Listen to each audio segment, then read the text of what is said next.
to the deepest secrets of different bills. At Uncle Demi, you need it, I got it listed here. You wanna make it, I'll show you just how to make it here. I got all the rarest bills, and I ain't done yet. Went from the finish to making bills like a prospect. Flow space and slashes to catching us with a law threat. You keep the medals cause the real one's coming up next. Only scratch the surface. Still they try to drag my name in dirt, they try to bring me down. See me winning, you ain't like me. Yo, what's good, my nephews and nieces? This is your favorite uncle, Uncle Demi, and today I have another special banger for you. Right now, listen, before we get too far in the video, you know exactly what you need to do. Make sure you drop a like, and let's get this video to at least 500 likes, right? That will definitely push the video to the recommended. And furthermore, if you haven't done so already, make sure you subscribe. I'm by far the hardest working YouTuber in the 2K community, and hopefully you can appreciate that daily 9 a.m. upload, and you can show that appreciation by dropping a like and subscribing, all right? Now, let's get straight into this video. So what we're gonna do today is talk about the sharpshooting facilitator. We're gonna talk about how we can make it new meta. I know a lot of sharpshooting facilitators are non-existent, and it makes sense because why make a sharpshooting facilitator when you can make a play shot?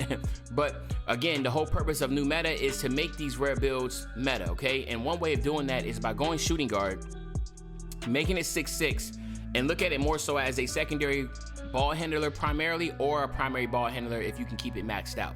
All right, so we're gonna talk about that real quick. So what you wanna do is go with the Hall of Fame shooting, the Hall of Fame playmaking pie chart, okay? Now you could go with the pure green pie chart for a sharpshooting facilitator also, because of that pass accuracy is an 80, but in my opinion, I feel like this is the better version of that.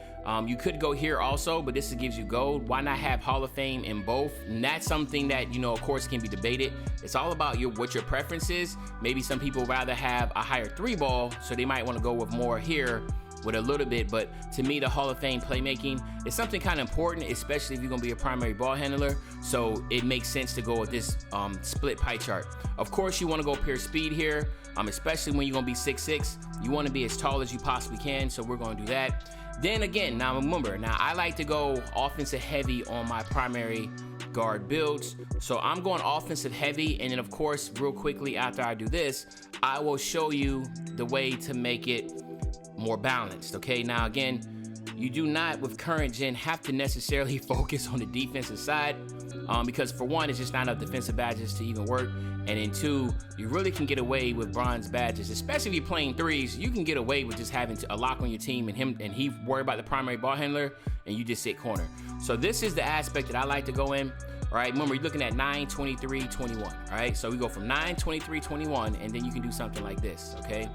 So if you do this, right, and then you can go boom, boom, boom. That'll give you right at 7.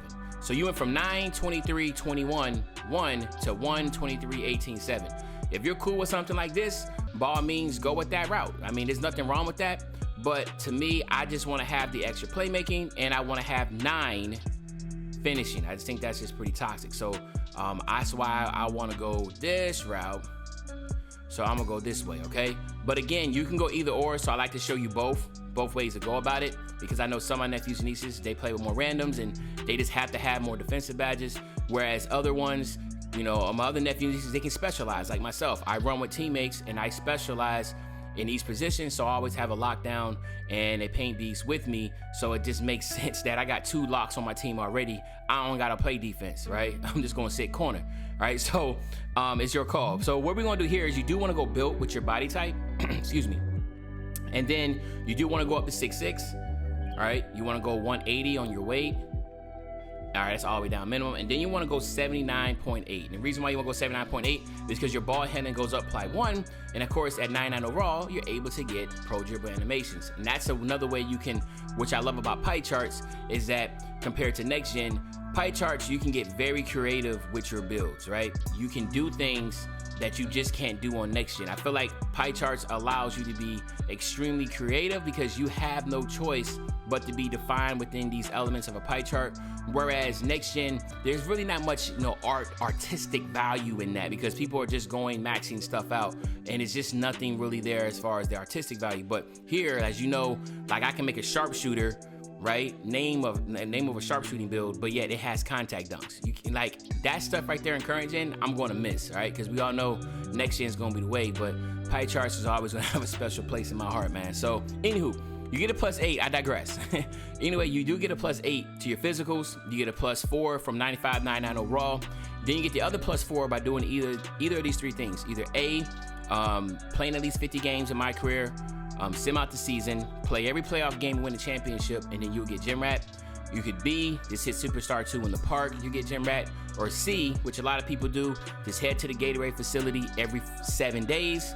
And at every 7 days, just make sure you get a +4 on the workouts and you do that. So believe it or not, at 6'6", you're gonna have a 94 speed and a 92 acceleration, which I think is really good, all right? That's just extremely good for a 6'6" build. And then you have 9 finishing badges. Nothing here really stands out other than the fact is that you have 9 badges on the finishing side, which you can really get creative with.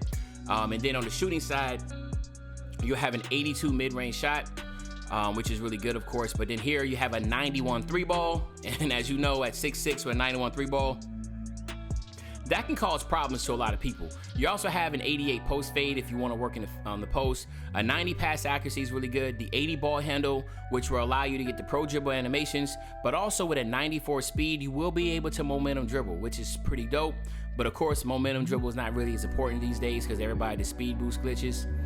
Post moves at a 75 is good, and 77 perimeter and lateral quickness. Again, that's all you really need. But again, I can truly respect the individuals that have to have at least 7 defensive badges. It's perfectly fine. You can do that too, okay? Here on this side, of course, you have 2 choices. To me, it's either gonna be the playmaking or the sharpshooting takeover. Believe it or not, sharpshooting takeover is really good. At a 91, with sharpshooting take, you have 101. So I mean, it's pretty much green every time. But I feel like with playmaking takeover, it makes you pretty dangerous. Again, like I said, I wish in the beginning of the year I would have gave more attention to playmaking takeover, because a lot of playmaking takeover, once you get it, defenders, they really start to get nervous. They try to, like press hold circle and try to take charges. They don't want to get dropped. But when you have Hall of Fame shooting, while they're so busy trying not to get dropped, you can shoot threes on them all day. And then the ones that actually have the courage to play you straight up, then you get the crazy animations of dropping them. So I'm actually, believe it or not, leaning more towards playmaking takeover, right? So here you have my nephews and nieces. You have the 3-point facilitator, like I said, which is really, really, really OP. Again, like I said, you think about it, a 3-point facilitator is just, like I said, extremely rare build, but also really, really comp in this aspect, all right? So what we're gonna do here is this. We're gonna test this build out real quick. We're gonna get to 99, and of course, then we are going to get you out of here, all right? So let's max it out here.